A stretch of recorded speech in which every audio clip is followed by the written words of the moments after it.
What is up, JL Life? Modell here. Hi. Today we're going to be showing you how to install the Dirty Dog net from Dirty Dog 4x4. Stay tuned.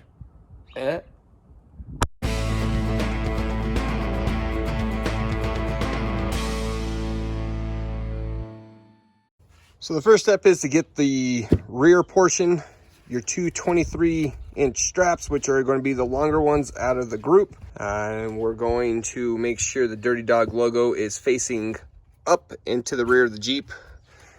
Going to thread it through the hooks on top. And it's going to go around the roll bar. It's important while you're doing this, don't tighten anything down all the way. You want it to be loose to make sure you can get everything even and centered.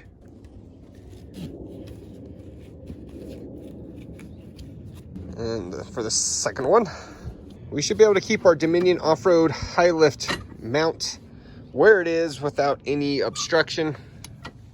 Should be able to keep the dirty net on all the time, whether the hardtop's on or off, and installation should only take 60 minutes. The next thing you want to do is take the side straps and wrap it around the top of the roll bar, and it's going to go above your seatbelt bracket. And again, while you're, don't tighten that all the way, otherwise you might get your net more one way than the other. And yeah, look at that, it's going to fit perfectly. Sweet.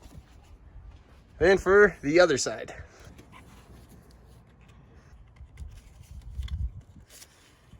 So the next piece you're going to need are going to be the 17-inch straps with the female ladder lock connector. And it's going to, where are you going? I can't do this, I'm recording. Oh, I had to sneeze. Get over here. I had to sneeze. You can't do this alone. You're going to wrap it around the bottom of the sport bar. You're going to loop it in, back through. Next is get the male adapter. You're going to loop it in the front, around the back, and loop it back over and back into the front. That will clip right into. Okay. Boom. Just a close-up view of how to loop that in so it doesn't just undo. The next step, you're going to want to find the shorter straps that have the attached female clip and a D-loop or D-ring already attached to it, and provided hardware.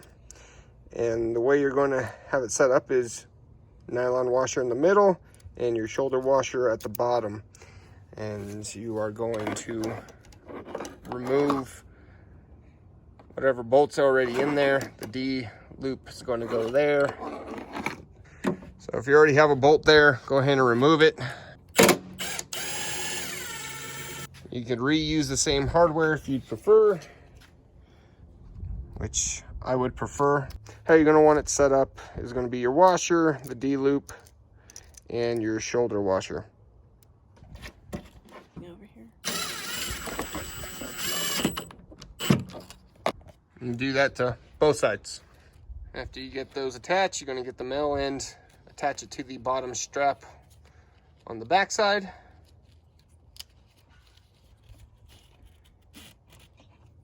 And clip it in.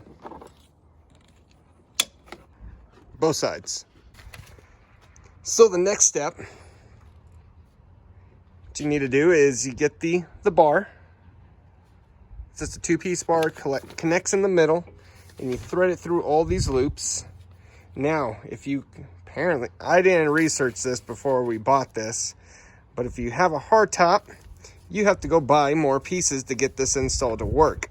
That's stupid. So, the idea is, whoop, whoop. You can see on the back of mine, you need something like that to hold it in place. We don't have those on Misty's. The instructions recommend going to the dealer and buying it. What bugs me, this is not a cheap part. Yeah. There's the part number. that you need. These are available through your local Jeep dealer or through us. Man, you guys are so considerate. There's your part number. So we're gonna have to order more parts. So for the purposes of this video, I took the corner pieces off of mine just to show you. They just go on there.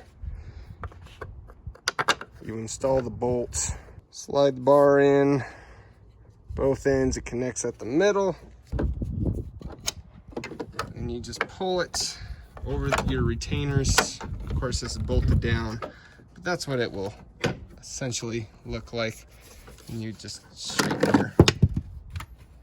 And it will hold it firm like that. So the next bit we're going to be doing is installing the side pieces. We already got the driver's side on. We're going to do the passenger side now. If you look at the front corner of each one, it'll tell you right or left. Right is passenger, left of course is driver. The first thing you want to do is do the top front strap to the sport bar.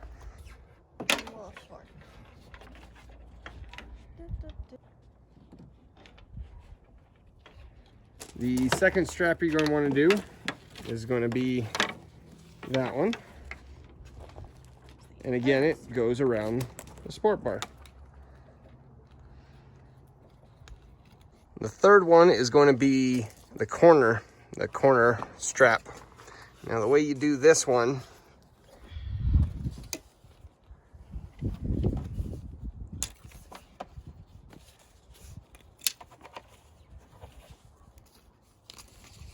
part of it will latch through the front of the crossbar and the other half will go behind it.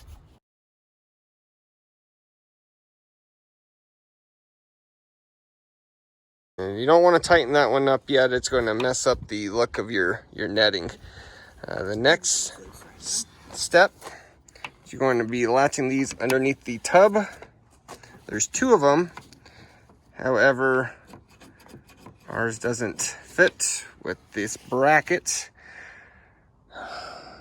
Anyways, I'm going to need to notch this out so this will be able to fit. Traced out where I want to cut. I'm going to rip it out and I'm just going to plasma cut it.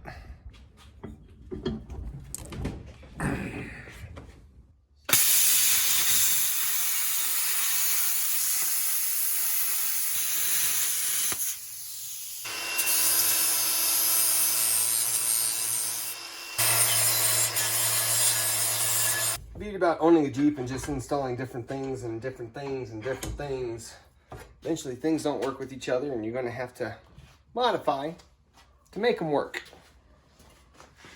I can't get it. There it goes. I'll just latch underneath the tub. You'll take this back loop. So you're going to pull the strap down. That is on this corner. And it's going to loop into your tie down. Then back up to the buckle. Latch it through the buckle. Tighten it down. Almost done. And so you're going to take your last strap. It's going to loop through this grommet down into the door latch and back up. And if you're having difficulties getting things to tighten up here, just loosen the other end. All right, now you can go through, tighten everything, center everything, and we'll be done. All right, guys, we are all done minus this silly lack of hardware from the company. And I have to say, the Dirty Dog 4x4 cargo net lives up to its name. It's not a very clean looking thing, is it? Well, my biggest gripe, I don't know, for the price, for all the great things I heard about Dirty Dog, I expected it to look a lot cleaner. I damn well did not expect to have to go buy parts to install this. For the price, it should have been included. And that being said, I mean, it doesn't look horrible. I'm sure it's going to look better when this can latch on. If you ever need to access cargo, high cargo area, you can just pop these quick disconnects and you'll have a lot more space to work with. Of course, you can put that high up out of the way. They need these little hooks like these for all of the extra flappage. It just dangles. Yeah, I mean, it definitely could have been, I don't know, more thought could have been given into a lot of parts on this. I mean, it doesn't look horrible. Then you just get closer and you start looking at things, and that's when you're like, Yeah. One thing I would suggest to anyone who does any sort of cargo net, whether it be Dirty Dog or another brand, is to spray it with some sort of UV protectant. That's to avoid having it get sunbaked and damaged. We are off to order these guys. I hope you found this video useful. I hope if you were looking at the Dirty Dog net to purchase, this video helped you make an informed decision. Guys, thank you so much for watching. Remember to Like, comment, subscribe, and share. stay tuned for the next one, y'all. Keep it easy.